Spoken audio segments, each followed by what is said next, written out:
네, 안녕하십니까. 더불어민주당 대변인 한민수입니다. 지금부터 더불어민주당 이재명 당대표님의 긴급 기자회견이 있겠습니다.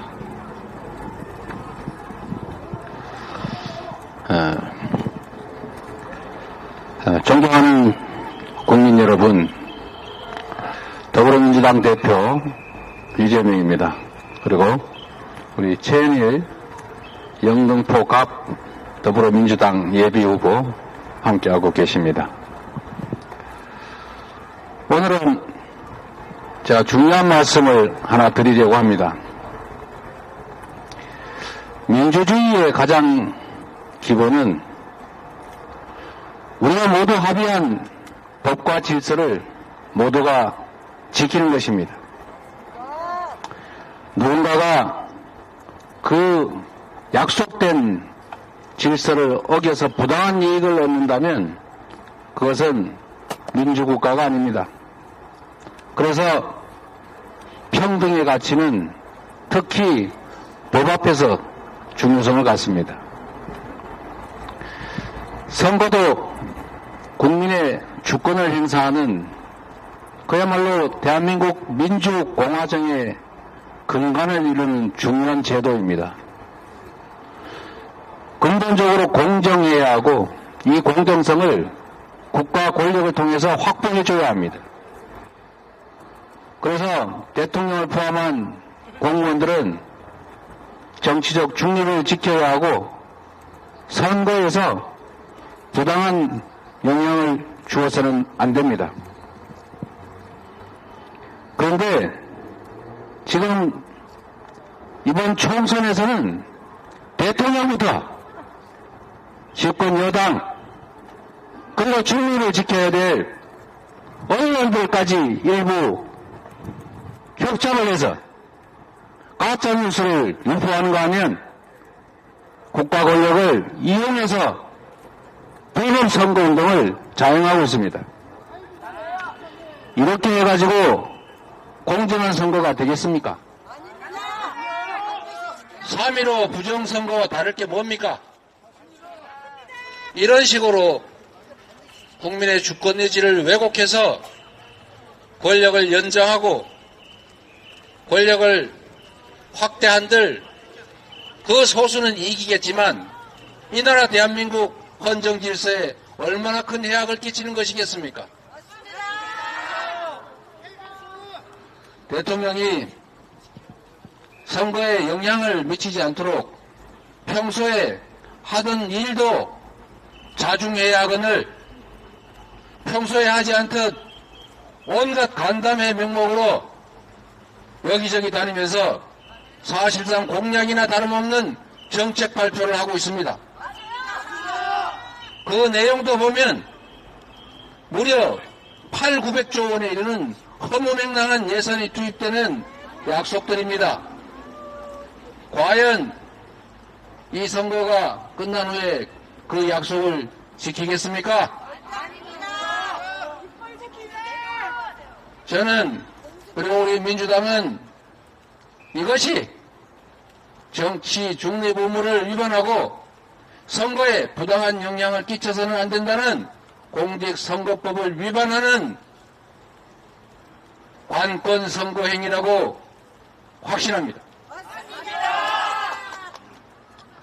그리고 정부는 그리고 국정을 책임지고 있는 여당은 선거제도의 공정한 운영을 위해서 스스로 나서서 가짜뉴스, 국민을 현혹하는, 민심을 왜곡하는 허위정보 유출에 대해서, 유통에 대해서 자제하고 제지해야 할 것임에도 불구하고 아예 대놓고 가짜뉴스를 마구 퍼뜨리고 있습니다. 여당 비대위원장부터 당직자 그리고 부와 내동하는 일부 악의적 언론들이 협잡을 해서 대놓고 가짜뉴스를 뿌리지 않습니까? 맞습니다. 언론이 문제입니다. 지금 전남 순천 광양 구례 일대 순천 을 지역의 공천을 권향엽 전 당직자를 단수 추천했다고 그 사람이 제 아내의 비서라는 등 사천을 했다는 등 이런 가짜뉴스를 보도하는가 하면 그걸 집권 여당이 증폭시키면서 민주당의 공천 시스템을 폄하하고 정당한 공천 행위를 사천으로 조작 왜곡하고 있습니다. 나라를 국정을 책임지고 있는 집권 여당 이래서야 되겠습니까? 그리고 정론 직필하지는 못할 망정 이렇게 가짜 왜곡 조작 뉴스 뿌리면서 선거에 개입하는 정도를 넘어서서 아예 집권 여당의 기관지 노릇해서야 되겠습니까? 참으로 기가 막힐 일입니다. 그 단수 초청받은 권향엽 후보는 민주당에 근 30년 근무한 당직자입니다. 그리고 문재인 정부의 대통령실에 근무했던 비서관이기도 합니다. 그런데 어떻게 대선에 후보로 선정된 저 이재명의 아내와 아무런 사적 인연도 없는데 비서라고 아예 따옴표까지 쳐가지고 보도하고 이걸 근거로 사천이라고 공격할 수가 있습니까? 제 아내는 그 사람과 아무런 개인적 인연이 없습니다.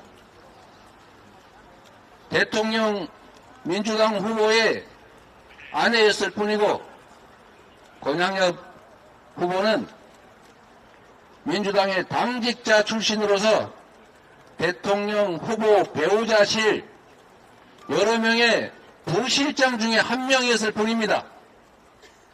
그게 어떻게 개인의 비서로 전락할 수가 있습니까? 그걸 근거로 어떻게 사천을 했다고 주장할 수가 있습니까? 앞으로 지금까지는 인내해 왔지만 이 사안을 포함해서 앞으로는 가짜뉴스를 퍼뜨리거나 또는 가짜뉴스에 의존해서 선거 질서를 어지럽히는 여당 그리고 정부 그리고 대통령까지도 모두 법적 조치를 해서 언젠가는 반드시 책임을 지게 하겠습니다. 우리 국민 여러분께서도 이 사실에 대해서 함께 분노해 주십시오. 모두가 이 사실들을 숨기고 가려서 듣지 못하고 보지 못하게 할지라도 여기 계신 우리 시민 여러분, 이 현장을 보고 계신 유튜브 시청자 여러분, 절대로 잊지 말고 속지 말고 대한민국의 주권을 민주주의를 지켜 주십시오. 가짜뉴스에 속지 말아 주십시오.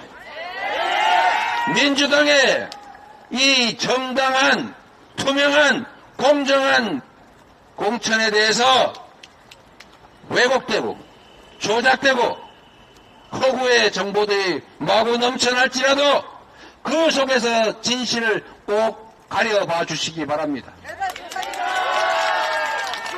이 정권이 국민의 귀를 막고 국민의 입을 막는 그야말로 입틀막 정권이라 할지라도 우리는 열려있는 다른 귀로 듣고 틀어막히지 않은 다른 시간 내에 말하고 가리지 않은 그런 공간에서 진실을 직시하면서 반드시 이 정권의 이 무도한 행위에 대해서 엄정하게 책임을 물읍시다, 여러분.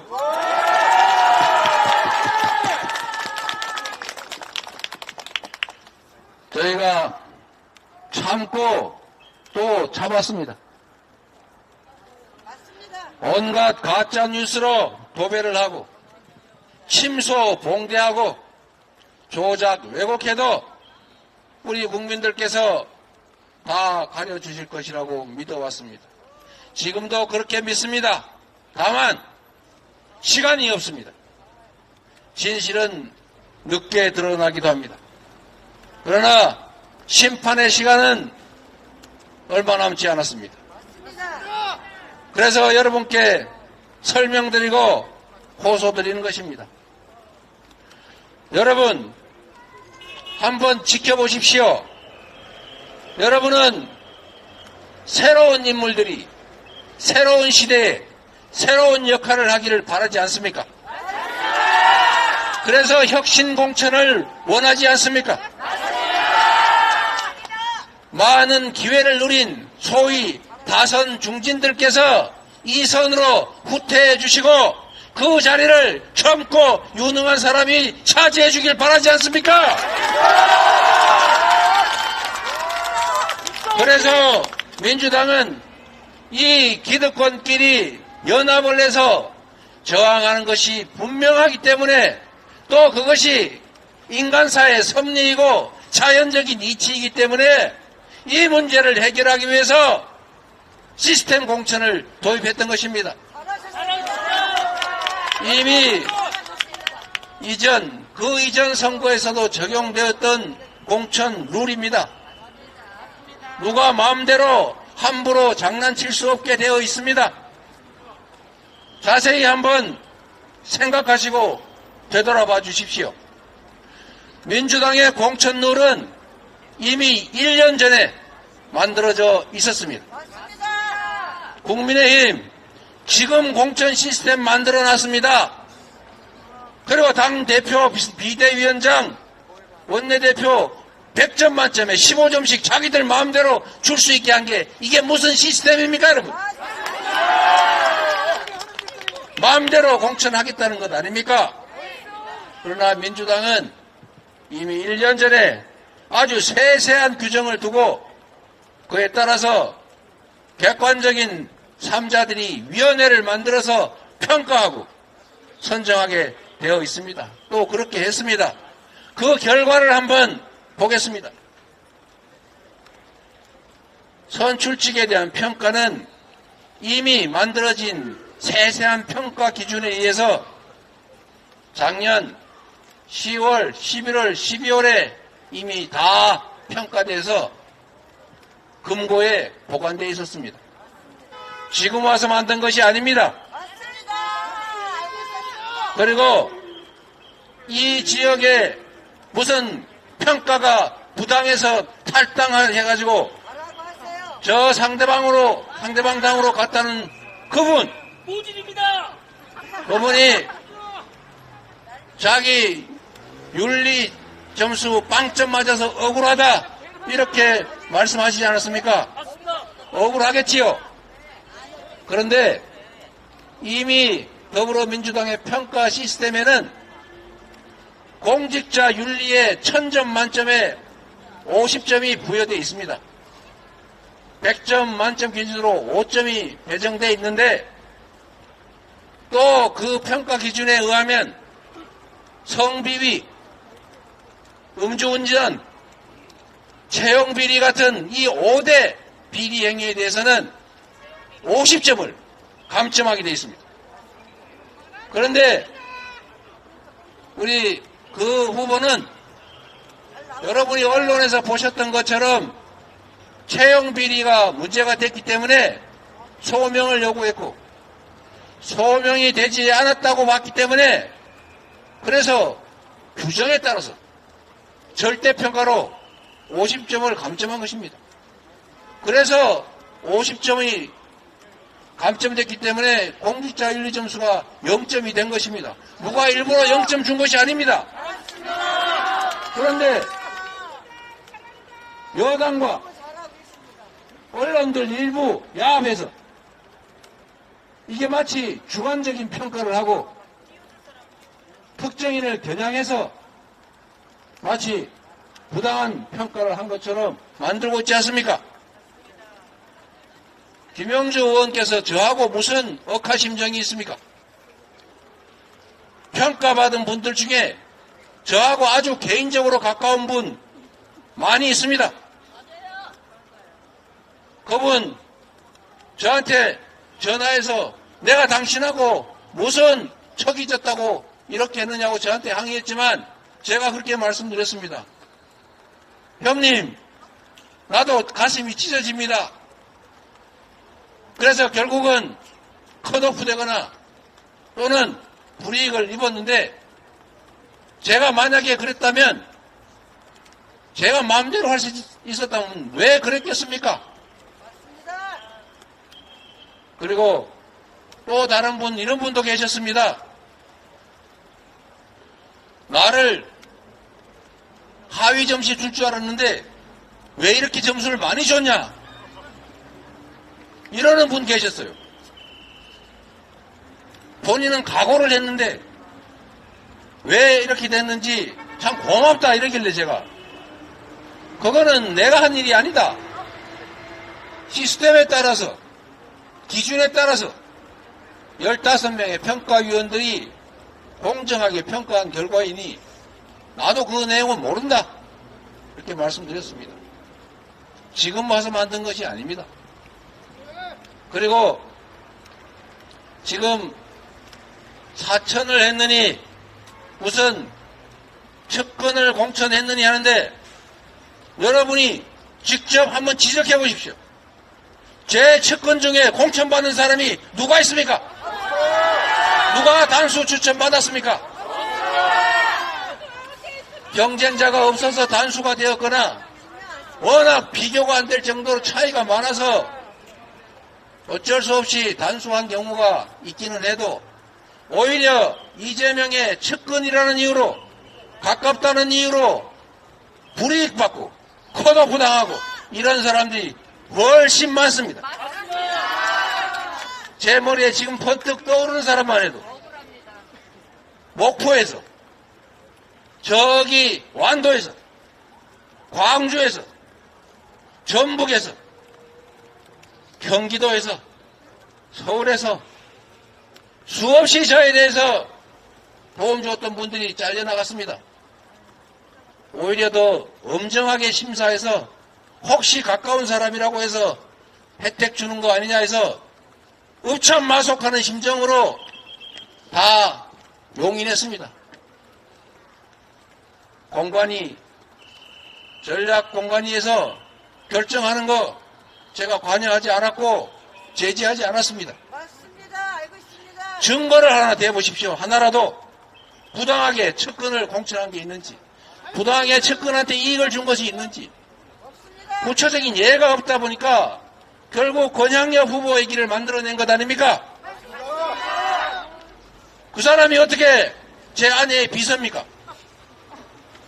대통령 후보 선대위원회 거기 후보 비서실에 한 역할 부실장을 맡은 것 뿐인데 그걸 비서로 만들어가지고 사익을 위해서 공천한 것처럼 그렇게 어떻게 조작을 합니까? 두 번째로 국민들께서 원하시는 다선 중진들이 이 선으로 좀 물러나고 젊은 신진 기회들에게 기회를 줘라. 이 국민적 요구가 실제로 어떻게 진행됐는지를 국민의힘과 민주당을 비교해 보십시오. 민주당 다선 중진 의원들께서 일부는 불출마하시고 일부는 안타깝게도 컷오프 되시고 또 일부는 경선에서 탈락하고 있지 않습니까? 다 시스템에 따른 것입니다. 그런데 국민의힘 다 돌려막기 공천하고 현역 불패하고 전부 다 살아남아 있지 않습니까? 김건희 특검 재의결 막으려고 했는지는 모르겠는데 결국 이런 식으로 이름 붙인다면 특검 방해 공천한 거 아닙니까? 중진들 다 살아남아 있지 않습니까? 다 경선 기회 갖지 않았습니까? 대부분 공천 받지 않았습니까? 그걸 문제 삼지 않고 이렇게 많은 수의 다선 중진들이 불출마 또는 컷오프 경선 탈락 이렇게 물러나시면서 불평의 목소리 낼 수 있지 않습니까? 억울하다 말할 수 있지 않습니까? 오해가 있다고 말할 수 있지 않습니까? 그걸 가지고 내홍이라는 둥, 분열이라는 둥, 무슨 척근을 위해서 불이익을 줬다는 둥 이렇게 얘기할 수가 있습니까? 말이 됩니까, 여러분? 그리고 또 이런 것도 있습니다. 민주당은 지금 여러분이 보시는 것처럼 경선 과정에서 현역들이 안타깝게도 많이 탈락하고 있습니다. 광주에서는 한 분 빼고 지금까지 경선한 분 중에 모든 현역이 탈락했습니다. 이유가 뭐겠습니까? 현역들 쉽게 당선되게 하는 방법이 있습니다. 여러 명 동시에 경선해가지고 1등 하는 방식으로 하면 다 현역이 이길 수 있습니다. 그런데 민주당은 신진들에게 기회를 주기 위해서 원칙적으로 경선을 하게 했고 원칙적으로 양자 경선을 하게 만들었고 1대1 경선을 하게 했고 3인 이상이 경선할 경우에는 예외 없이 정말로 특별한 경우가 아니라면 결선을 하게 했습니다. 그래서 현역 의원들께서 많이 억울해들 하십니다. 그 결과로 많은 분들이 탈락하고 당의 공천 시스템을 원망하고 저를 원망합니다. 제가 이번 공천 과정에서 저의 가까운 세력을 구축하려고 했고 구축했다 이렇게 헛소문 또 퍼뜨리고 있습니다. 이번 공천 과정에서 저는 너무나 많은 것을 잃었습니다. 공정한 공천은 기득의 권리를, 기득의 지위를 가지고 있는 분들한테는 손해입니다. 그게 좋든 나쁘든 도전하는 사람들은 약자들입니다. 약자들을 부축해서 함께 공정하게 경쟁하게 하는 거 이게 제가 해야 될 일이라고 믿었습니다. 그래서 시스템에 따라서 원칙적으로 경선하고 원칙적으로 양자 대결하게 하고 원칙적으로 결선을 하게 한 결과 거의 대부분의 현역 의원들이 저를 원망합니다. 그래서 참으로 많은 의원들께서 탈락에 큰 고통을 겪고 계시지만 우리 당원들이나 국민들이 볼 때는 새 살이 새 순이 돋는 것 아니겠습니까? 그 과정에서 벌어지는 갈등, 아픔의 신음소리 이런 것들을 가지고 마치 부당하게 탄압을 가해서 그런 것처럼 조작했어야 쓰겠습니까? 그래서는 안 되는 것입니다. 국민 여러분, 여당과 대통령을 포함한 공직자들이 담합을 해서 불법 선거운동을 자행하고 우리 민주당의 이 합법적이고 투명하고 정당하고 공정한 공천에 대해서 폄훼하고 왜곡하고 조작할지라도 속지 마시고 그 실체를 제대로 들여다봐 주시기를 부탁드립니다. 그리고 민주당을 지지하시는 국민 여러분, 민주당에 기대를 가지고 계시는 국민 여러분, 지지자와 당원 동지 여러분, 이 진실을 여러분만이 알 것이 아니라 지금부터 잘못된 언론에 의존하지 말고 우리 이웃들에게, 우리의 친구들에게, 우리의 가족들에게 꼭 전달해 주십시오. 꼭 전달해 주십시오. 허구에 조작된 왜곡에 속지 마시고 진실을 전달해서 이 못된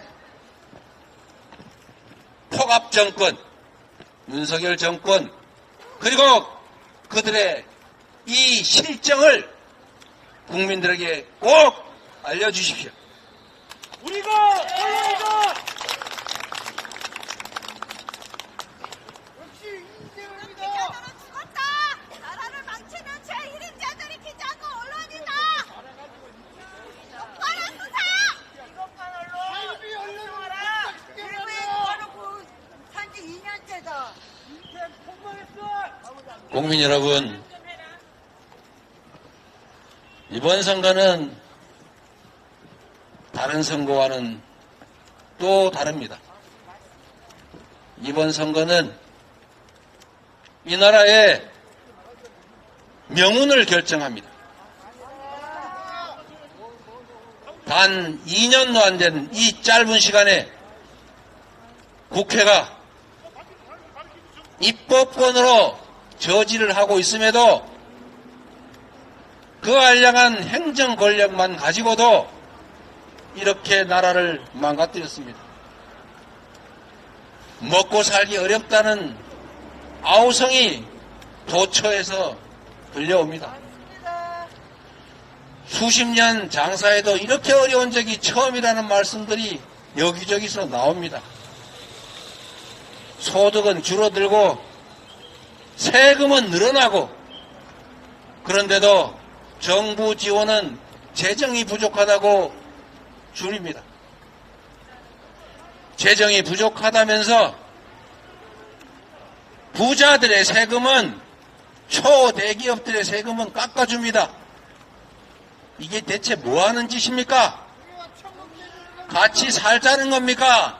나만 살고 니들은 죽어라는 것입니까? 이놈들만 제대로 있습니다.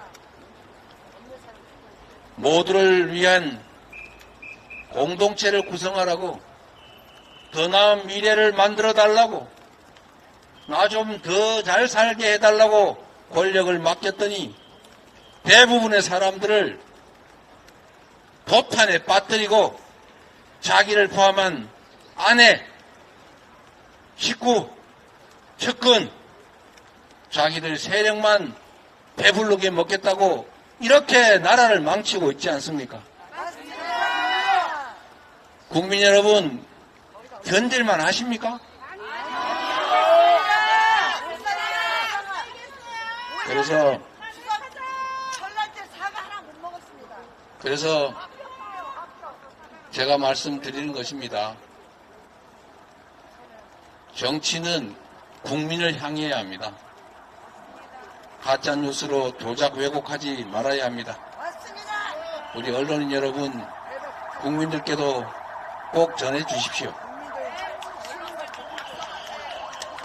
고맙습니다. 이재명 대표님께 큰 박수 한번 보내주십시오.